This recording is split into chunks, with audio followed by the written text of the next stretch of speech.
So Donald Trump has declared open season on money laundering and Ponzi schemes. That's the subject of today's video. And check out this headline. It's a real headline. Trump media grants nominees Patel, McMahon stock worth hundreds of thousands of dollars. I hope you see the conflict of interest here. It's egregious. Basically, how this game is going to work.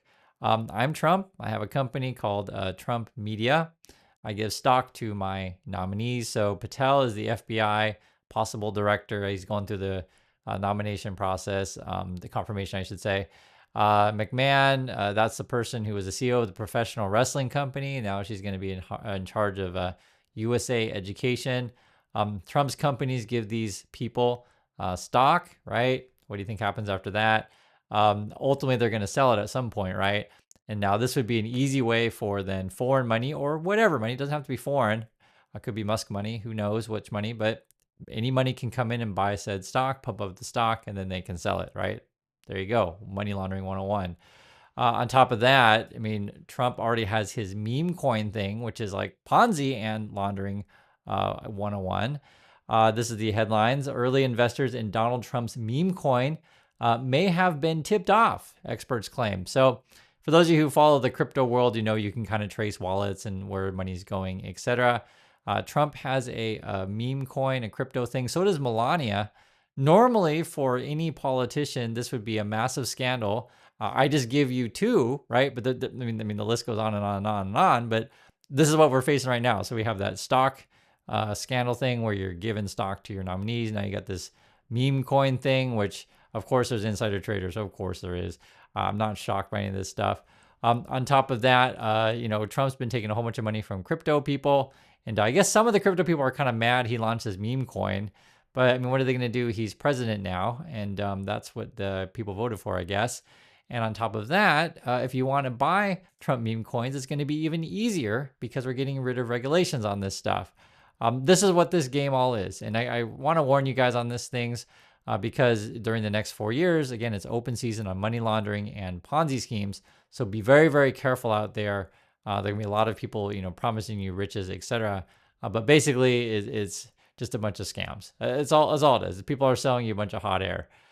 On top of that, it's so crazy. Trump just announced their tariff stuff I mentioned in the previous video, but I guess it's going to go live on Saturday. When the markets heard the news, so it's Canada, Mexico, China, the three biggest partners, trading partners with the USA. We'll get more details exactly tomorrow, but I'll just say this. It looks like they're going to do it, at least according to the markets, at least according from the White House. Markets instantly tanked. They went down. You can actually see it right there on the chart. So what was that, like 130, something like that? And we'll get the more details coming. One estimate for regular families, if you're kind of curious, because this is going to cost you money, make no mistake, is about $3,000 a year for the average family. That's what the tariffs are going to cost you. So effectively, it'll be inflation, right? Your costs will go up. And you might be saying, Chris, why don't more people talk about insider trading, crypto scams, laundering, pump and dump, etc.? So the White House's strategy is to sort of downplay traditional media, downplay anyone with education or credentials, and basically bring in a bunch of TikTokers and stuff like that. For real, that's their plan. So evidently, when the White House announced it, they said, hey, we're going to open up the White House, press room to all sorts of people.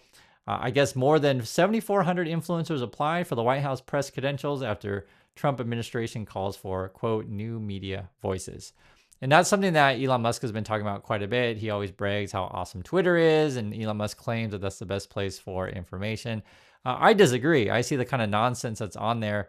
And I also, disagree that TikTok, people with, very little education, questionable credentials, etc., make the best people to talk about what's going on in the real world. Essentially what they want to do is they want to get away from anyone asking any real hard questions and just promote whatever nonsense propaganda or pump whatever Ponzi's or money laundering that they want. On top of that, it gets even more crazy. With the tariffs, they're going to have this external revenue service. That's what the proposal is on the table. One of the crypto dudes, this is a senator, I believe Ohio, Bernie Moreno. And if you guys are in Ohio, you can let me know what you thought of this guy, because I guess he had a bunch of money coming in from crypto.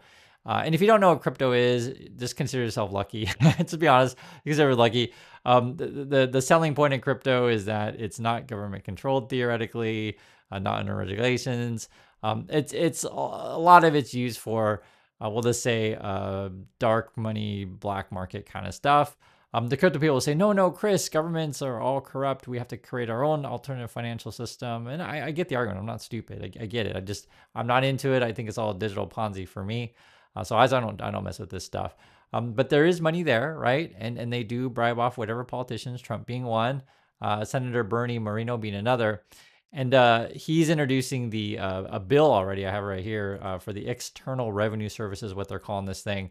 Effectively, what this is, if you don't know, they want to do those new tariffs that Trump's going to say on Saturday. They then want this External Revenue Service to take that money.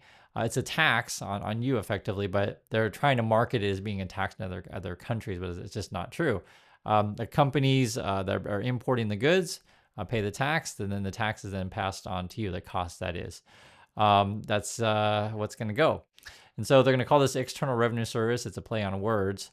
But you have to understand, so the guy who's introducing the bill for this new thing, he used to be a car salesman.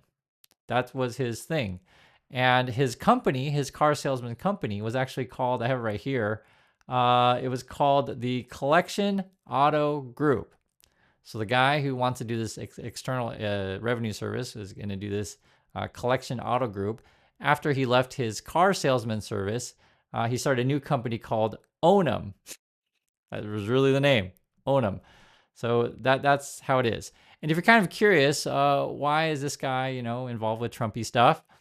Well, this is the headline, January 19th, 2024. Trump-backed Senate candidate shredded documents amid wage theft lawsuit. Of course he did, right? Basically, there were some employees that said, yo, you didn't pay me the way you're supposed to, right, etc. I think it ended up being $400,000 or something of that nature, and then he shredded the documents.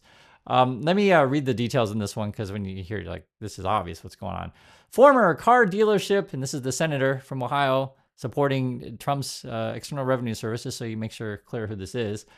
Former car dealership owner turned GOP candidate Bernie Moreno, whose Ohio Senate race could determine whether Republicans regain control of the chamber, he settled, right? Over a dozen wage theft lawsuits in months before launching his campaign last year. That's according to court documents.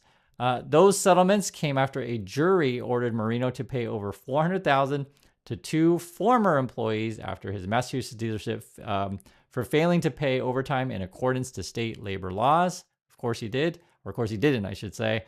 Didn't pay these people, and then he got sued. It was like 12 lawsuits. Yeah, over a dozen. I think that was a phrasey.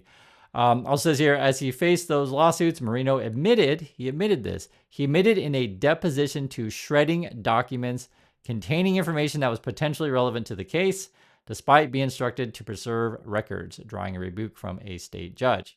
So that's your new senator of Ohio. Doesn't pay people, shreds documents of evidence. I do want to point this out, though. There are some people who do push back against the Trumpies. Few and far between, but some do. So Illinois Governor Pritzker, and this is when Elon Musk was attacking him. So I knew Musk was attacking him. I just didn't know why. But basically, Pritzker saying, hey, I'm not going to have any January 6th rioters. Remember, all these people were pardoned by Trump, but no January 6th rioters working, in government, which I think is a good choice. I don't want someone who tried to riot and, do an insurrection to work in my government. But wait, I get that person's president now. So there's that.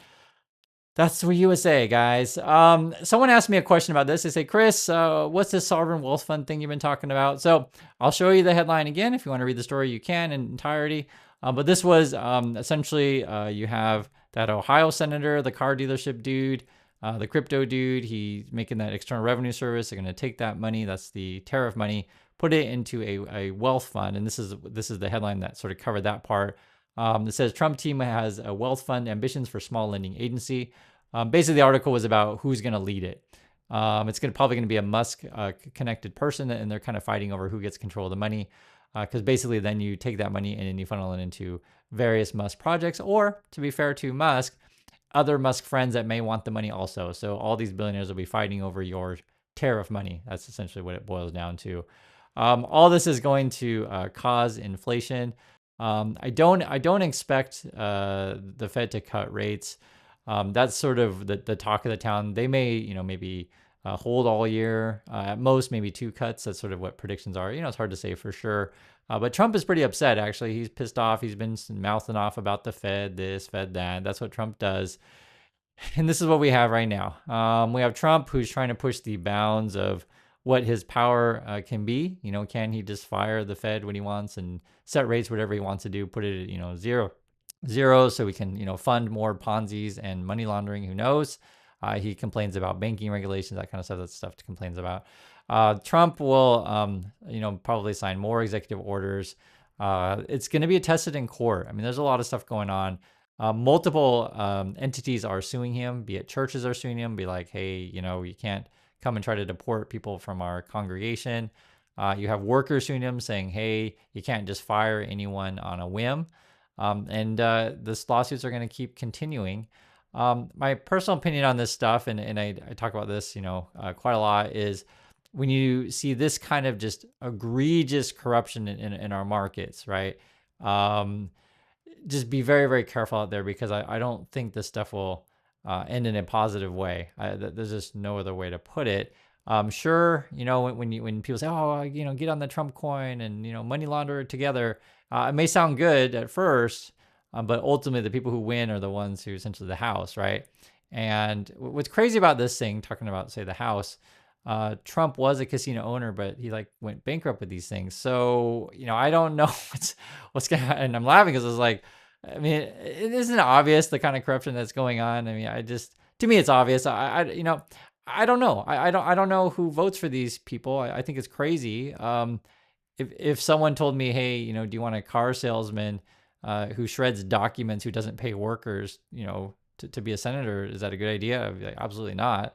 But that's the kind of people that people like, I guess. It's the people who are willing to lie to you. Remember, Trump is a slumlord and Elon Musk is a car salesman. So it actually makes sense that the Ohio senator, who's also a car salesman and a crypto pumper and a shred docker, is that a word? Document shredder, I guess, is a phrase, all kind of team up. We'll see what other band of characters. And I forgot to mention the stock that is being passed on to, is it McMahon, the professional wrestler person in education, and then Patel, the FBI director. And then that stock, is obviously connected to Trump because it's called Trump Media. I mean, it's so obvious. It's all in public. And I don't know. I just get frustrated because I feel that people who don't pay attention to these things, I think you're deluding yourself, because now you're going to pay $3,000 on average more because of Trump's tariffs. So that's what you got. That's what it is. And just want to tell you what's going on. Thanks again for watching, and I'll catch you in the next video.